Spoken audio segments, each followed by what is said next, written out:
recall it was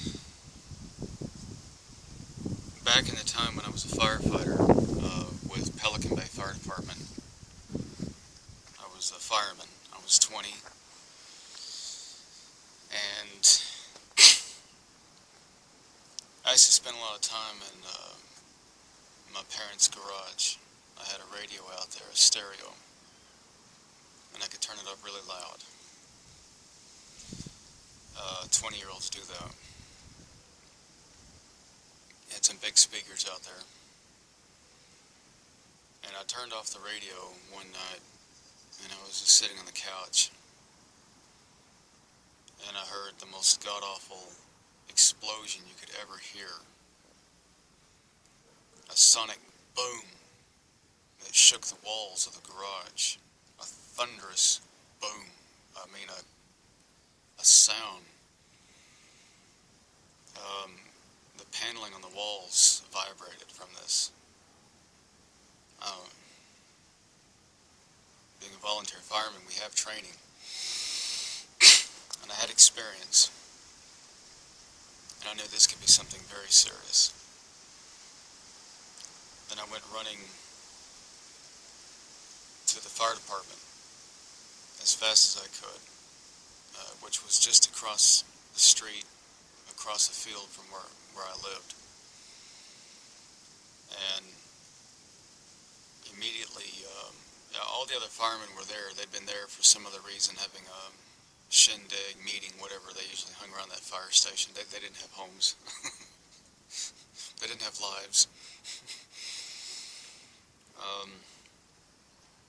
Scurrying for their fire gear, running for their coats and helmets, and we could hear over the radio Azle Fire Department was dispatching us. They were running our dispatch, which means that they were calling us out. They said Pelican Bay Fire Department respond to a sonic explosion on Gilly Trail or somewhere down that road.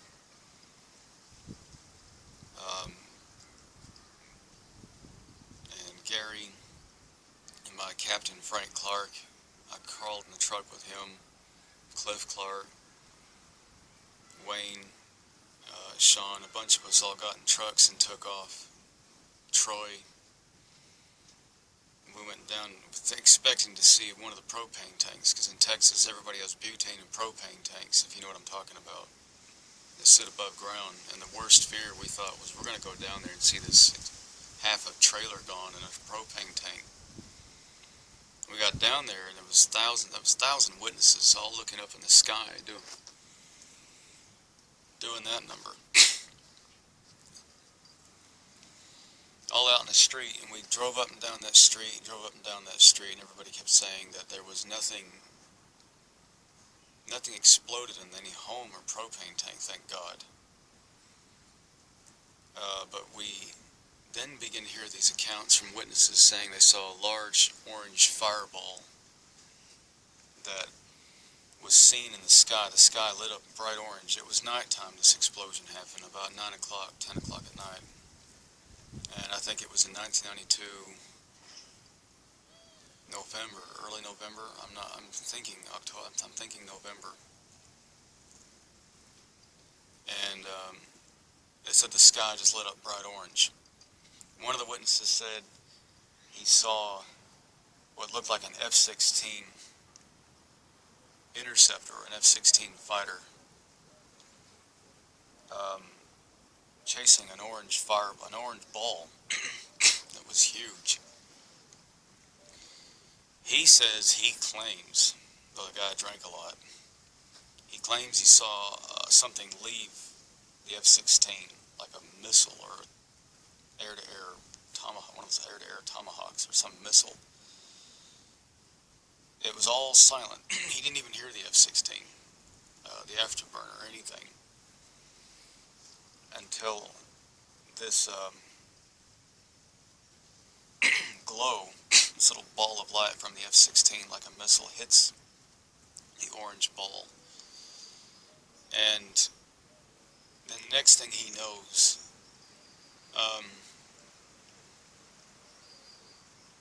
there was this massive explosion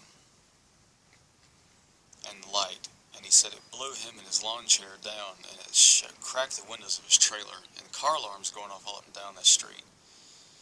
And this was no more than a few hundred feet off the ground. This aerial battle took place.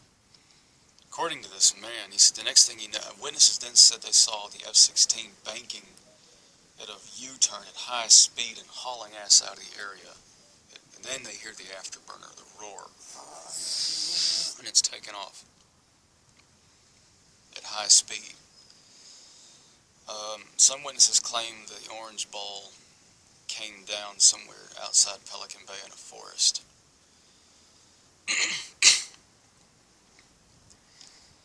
Well, we took the report. We contacted Carswell Air Force Base out of Fort Worth, Texas, and talked to a base commander that night, and they said that one of our fighters had intercepted an unknown object and that we needed to call back tomorrow, but to keep the secret.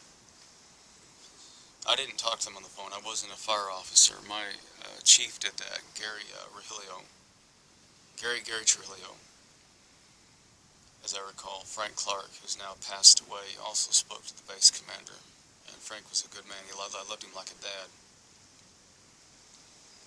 The next thing I know, we contacted the Air Force Base, Carswell, the next day, and they said that there's no record of anything, of any call or any commander by that name. In other words, they covered it up. We sat there talking about it in the building, in the fire station. I thought, what the hell? I heard some witnesses say that there was someone from the Air Force Base that came down and interviewed the firemen and was advising everyone to just shut up about it, reminding us of our civil duty. It's called the Civil Servant Act, the law, under the, I don't know, Civil Air Patrol, no, it wasn't, you know, the emergency services broadcast station you get on America, CDC, I don't remember what they are, but they came down and told we told them to shut up, told us all basically to pass a word on, shut up about this. That would have been an incident on its own to talk about, believe me. That would have been interesting to write about on its own. But then, a few weeks later, I'm watching television, and I've suddenly begin to get these memories popping into my head. I'm making love to a reptilian hybrid girl aboard a UFO or a craft. And she was very pretty, green scale skin, black hair. And I'm like, what the hell? What's coming into my mind? And it was just there. And I thought, this is real. I had sex with this girl. And there was a reptilian 9-foot man watching us have sex on a bed in a craft or some room.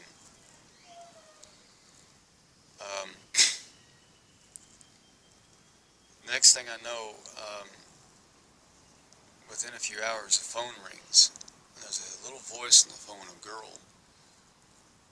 And I knew some girls in Arlington, Texas, and I didn't know who this girl was. And so at first I took it very lightly, like this could be a prank call. She starts telling me that she awakened the memories in me of that experience, of the reptilian hybrid. She starts to tell me that my life's in danger, her life's in danger, and something very serious is going on. That there's something very serious happening to all of mankind at the time we're living in. We spend a few hours on the phone. She reveals many things about my future, my past, and people I'll be interacting with. She was highly spiritual and very loving, and our contact was very loving. She tells me she's a hybrid.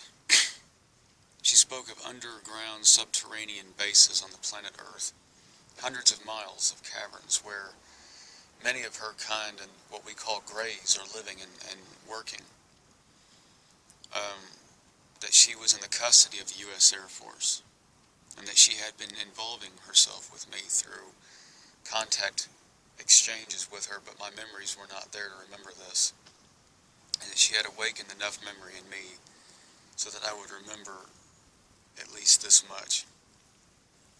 She then described every detail of the inside of my room. No one knew that, and it freaked me out at first. There were times I got pretty scared. I was scared.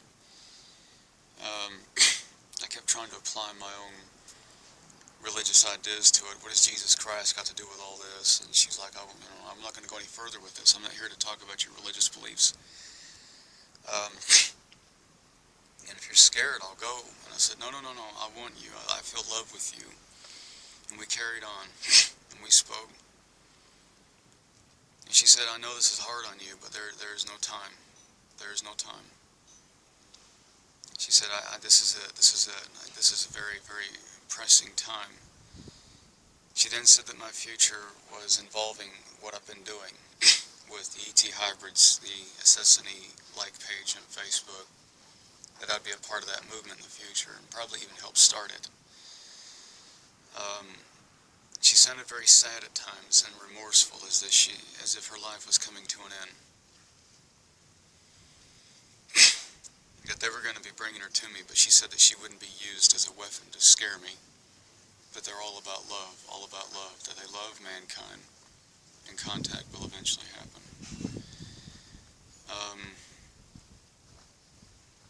I could go into more details about that, but maybe for another video. This is just a complete video of the experience. I asked her name, and, well, at first I didn't ask her name. She got offended. You know. And I said, what is your name? And she said, you can call me Beniico.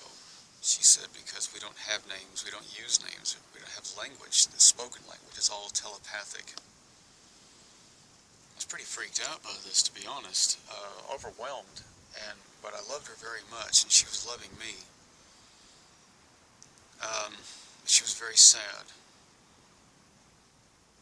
And she knew the ones that had her were very frightened and fearful of her, and this is why they were hurting her, and they wanted to come and hurt me. They knew that she and I were connected, and so they wanted to break that connection. So they used psychological techniques to break connections, rape, beatings, extortion, blackmail, not just with alien human contact, but with people to people. The CIA have been known to get relatives to rape each other to help break contact in those relationships, or to get a son to witness his mother getting raped and then humiliate the mother. That's been known to happen. So what they were doing with her, what they wanted to do with her, was also use her, because she didn't look human, was to use her to shock me and scare the hell out of me. How she was able to call me on the phone, I can only guess at. I think she was using her mind to do that, tapping the phone lines from whatever base she was sitting on. It might have even been Carswell Air Force Base. She didn't exactly say how she did that. I don't think she was sitting on a phone. Yeah, I could go on about the evils of the American government, but I'm just going to say that this is what they were doing, and they were aware of me, that she was telling them about me. I kind of got annoyed with her. I was like, you could have kept me secret. God. But she needed to do this, because in me she lives again, and she connected to me energetically through some kind of quantum connection, she called it. She uploaded herself into me. She imprinted into me, and she described it as our energies are now the same. And she said when people are interacting with me, j.p.moss, they're interacting with her in her absence. And all that I'm putting out there has been on not just her behalf, but it's been her. So the ET Hybrids page is hers too. It's very much her motive. It's hers. So we had that loving little connection. It was really sweet, and I kept saying I don't deserve any of this. Only scientists do. But my God, I'm 20. I'm in a trailer with a mountain bike. I barely have a GED to my name. As I told her, I said there are people like Carl Sagan who deserve this, and a lady named Anne, Dr. Shostak, the SETI team that deserved this. I said, I'm getting this. But she said that I deserved it equally like anybody else. I was lonely at 20. I didn't mind that she was extraterrestrial or a hybrid. I was grabbing at that love. and accepting her, even though there was a lot of differences. I was very lonely, and it wasn't like she was feeling an ego, but at times I got terrified, and you can't know how shaken I was.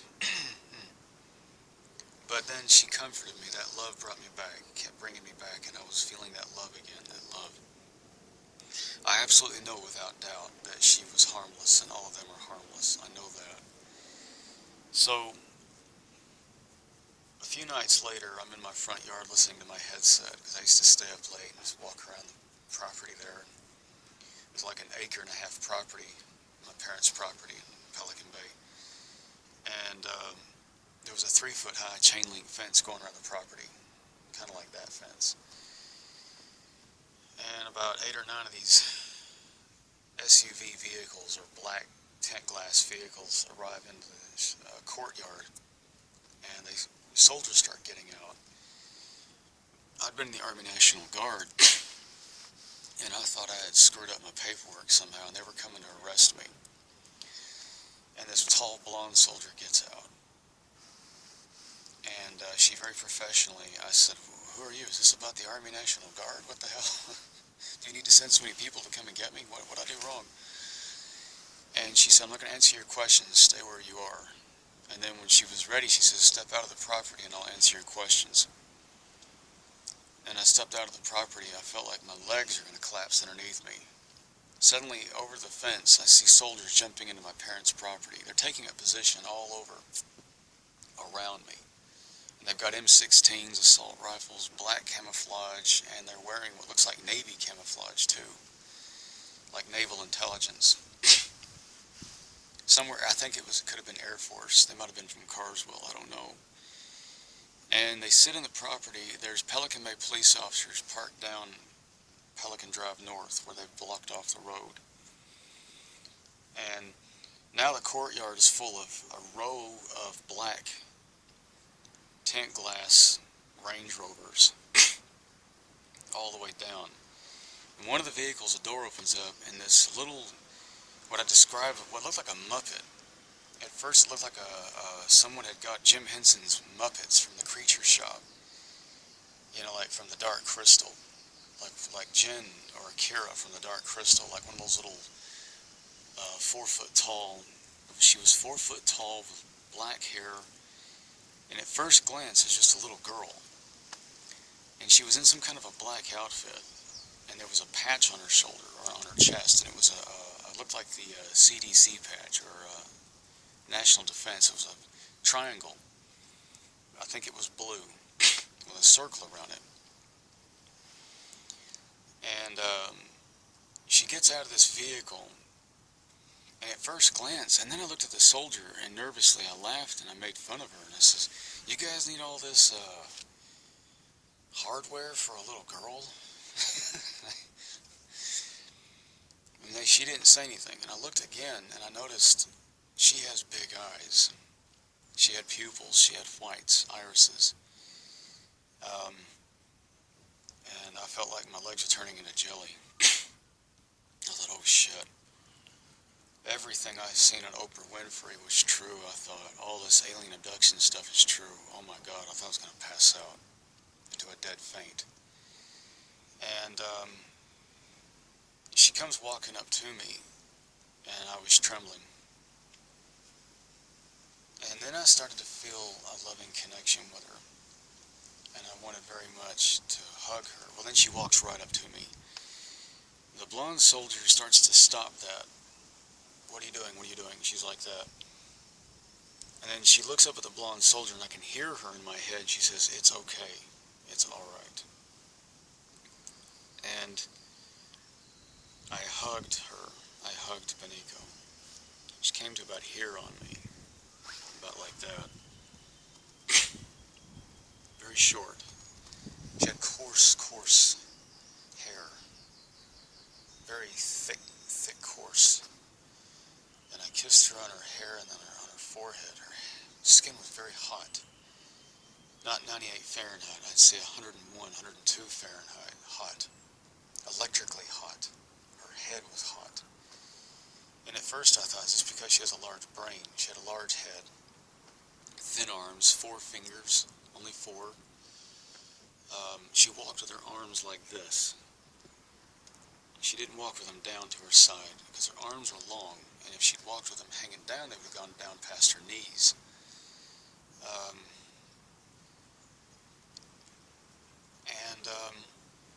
She was very, very doll-like, very pretty, very, very soft-skinned, very pretty. I think of her as a China doll. The eyes weren't... I know that at times I've had memories, conflicting memories of her face. Either she looks large eyes, small eyes. There was something that it was weird. I kept wanting to look into her face. I could get her forehead and kiss her forehead, and I felt her arms wrap around me, and I embraced her. And I kept leaning back to look at her face. And the soldier says, "Are you trying to get away from her? What's going on? Is she holding you? You want to get away?" And I said, no, I want to look in her face. And Beniico seemed to resist that. Didn't want me to look into her eyes for some reason. And then she finally looked up at me, and I saw her eyes looking me dead in the face. And they were big. They were bloodshot. Large irises, very, very large. And again, it's kind of weird. There's flashes of the eyes being blue, being black. It's really weird, this part. And the soldier says, "What do you see right now?" She says, "What are you looking at?" And Beniico went to talk, and she said, I'm asking Jason. And I said, 4-foot-tall girl, 4 fingers, long, thin, spindly body with large head, big eyes, cute, like a China doll.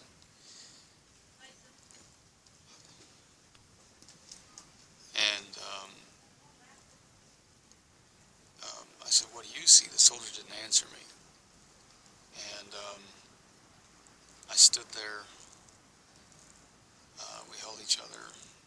And then she said, "You'll be interacting with my future incarnate, or myself," or it was some spiritual stuff she was talking about soul aspects, an aspect of herself I'd be dealing with in the future.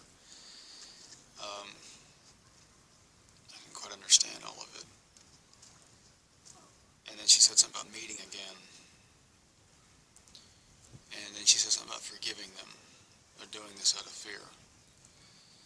Well, she was pulled away from me by these soldiers, and they were brutal with her. They grabbed her arm, they grabbed her hair.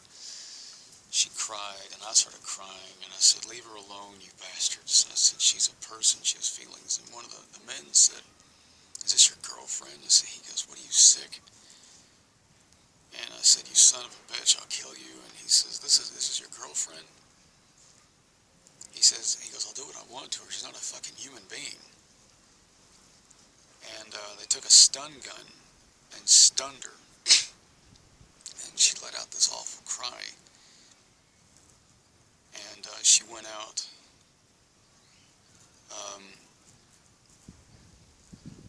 And the blonde soldier said, "Just so you know," she said, "we're in control of this.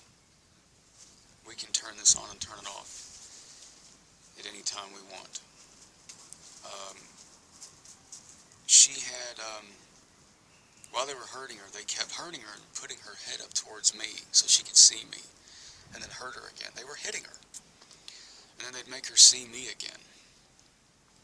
And then I said, "Why are you doing this?" And they said, "This is so when she goes back to them, to the graves or whatever, she'll be thinking that I did it." And it was to, as I told you about breaking connection, trying to break it. They seem to be masters at that in the intelligence services with breaking connection. They seem to only know how to break connection. I'm surprised they can keep the peace in the world. America can't even keep that peace at all. I don't think they know how to create connections. That's their weakness. They don't know how to create connections. So they have no idea what connections mean, in my opinion. Even their psychologists wouldn't understand that. But then this memory does something strange. we walk down a really dark, a really weird Twilight Zone aspect of this memory. We go back to the moment, yeah, and I went to save Beniico. I had enough of them hurting her, and I went to save her. As I recall, I went to hurt these guys. I feel something hot entering my head, and there's like a rush in my ears. My body collapses, and I'm out of my body. I died saving her. She died too, as I recall. Something about them. There's a lot of stuff going on in this part of the memory. There was in this, I'm leaving out a lot of stuff, but there was an incident with her and this colonel or this commander. There was someone that Beniico zapped or knocked out, or some soldiers that she zapped. They went to get me, and she knocked them down. There's a lot of commotion. It would take, I guess it would take some work on that with another professional. But there's a lot of conflicting pieces in that one that come out about this battle. It's a battle is what it is. And it ended with me dying and her dying. But I'm sitting here in front of you. Well, that's a massive inconsistency, isn't it? As Carl Sagan would say, that's rather a big contradiction, since here you are. But what I have also is a memory where, as this commotion begins to take place, we take off on a different tangent in this memory. I have another memory of that night where I now see a ship fly over the courtyard, a triangular craft, and it's massive. It hovers over the trees, and everyone sits silent and still. They stop hurting Beniico. Beniico gets mad at me. She says, I thought I told you not to, she said, I told you to forgive them, and don't call them here. I said, what are you talking about? I said, I want you to be saved. I said, what do you mean call them? Suddenly someone screams, and a man wearing a hat and glasses appears in front of everybody. And he's a man, a middle-aged man, and he starts talking to the commander. He's negotiating for Beniico's release. It then becomes clear to me, the big shock hits me, this is my future self who's come back in time. I know that because the woman, the blonde woman, gets teary-eyed, and she says, what we're in, Commander, is in a paradox. This is Jason's future self, or she starts identifying that as me. I was scared. So this second memory ties into this first memory, and it's a very strange, scary sensation to have two memories of the same night. And in this other memory, future Jason Moss does win and negotiate and takes Beniico with him aboard this craft and leaves that night. How the night continues to end, I don't know. But it ended. I know a week or so later they're coming to me in daytime, and I went out to the courtyard to meet these people in two vehicles, and they're going to brain tase me, so I don't remember anything. And I remember feeling scared. It was a constant sense of fear about, oh my God, not from Beniico, but about the time travel part. I was really scared. And I thought, the only reason I'm alive is because I came back and saved me and her. I said, I'm having to live with that. That's really freaking me out. And when they went to brain tase me, I was kind of happy to accept that. I was like, yeah. I said, that's getting hard to take. I'm all right with it now. I don't get scared of time travel now. No. Or any of that. I'm perfectly okay with it. But it was quite earth-shaking stuff to be thinking that I'm alive at that time just because I had come back to save me and her by way of the Shakani, Bashar's race. It ended that chaotic, insane night, and it sent us into some kind of a damned paradox. And it was because of the arrogance and the ego of the American government and the CIA, NSA, and intelligence services trying to fight for control over everything. Their obsessive, compulsive insanity for control. And that incredible, bizarre ego and egocentric maniacs who are basically screwing the shit out of things. Is why that night even went down the way it did. If they just left well enough alone and not shot down that craft. Beniico had said that she was on the ship they brought down, and there were others that they had in fact killed. They had killed, but they left her alive. The others had died. They shot them. And she told me they were shot dead. But 2010, these memories came back. She said they'd come back about 18 years later. Or rather, my future self told the commander that. He said for 18 years it'll be dormant. And he'll be out of the country. In other words, out of your hair. Because he needed to sign this one off. He said, I really want to sign this off and go home. He didn't want the hassle. So a lot of these people probably aren't acting out of any personal bias. It's just orders. Oh well, I was a soldier too.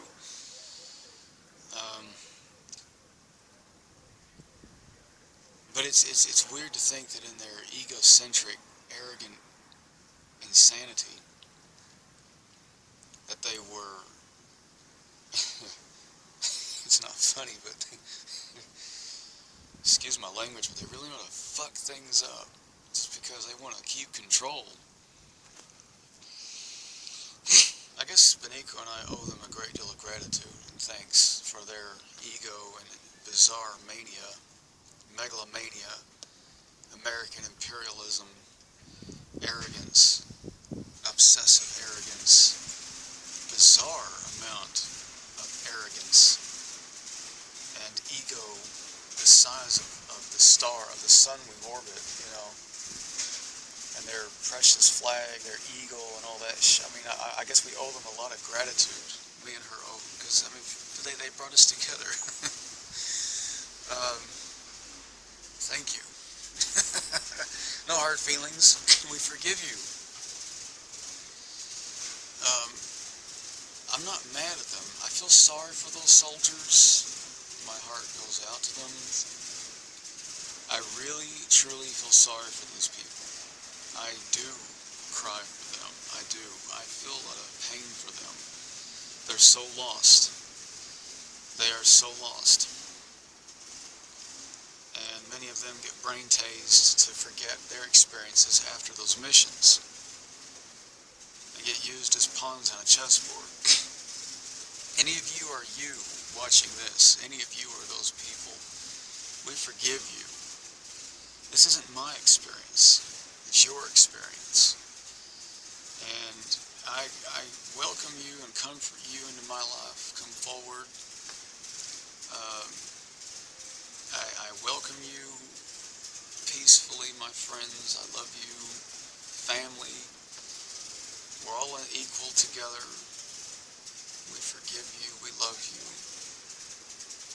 Beniico would want that too.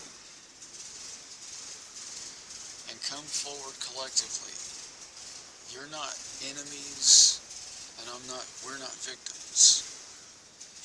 So please come forward and share, not just to validate me, you don't have to, it's not for me,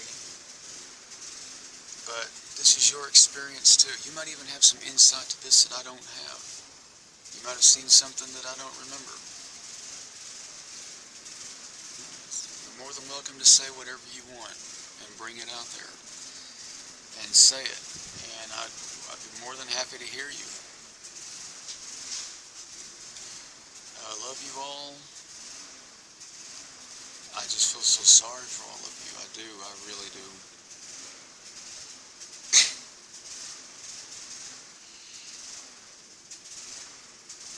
That's, I think, this is going to sound weird, guys. This is really what I'm doing. I'm not reaching out to Beniico with these videos or other experiencers. I'm reaching out to those soldiers that night. I've been calling out to you. And I've been saying to you, I forgive you, I love you, we're in it together. Come forward.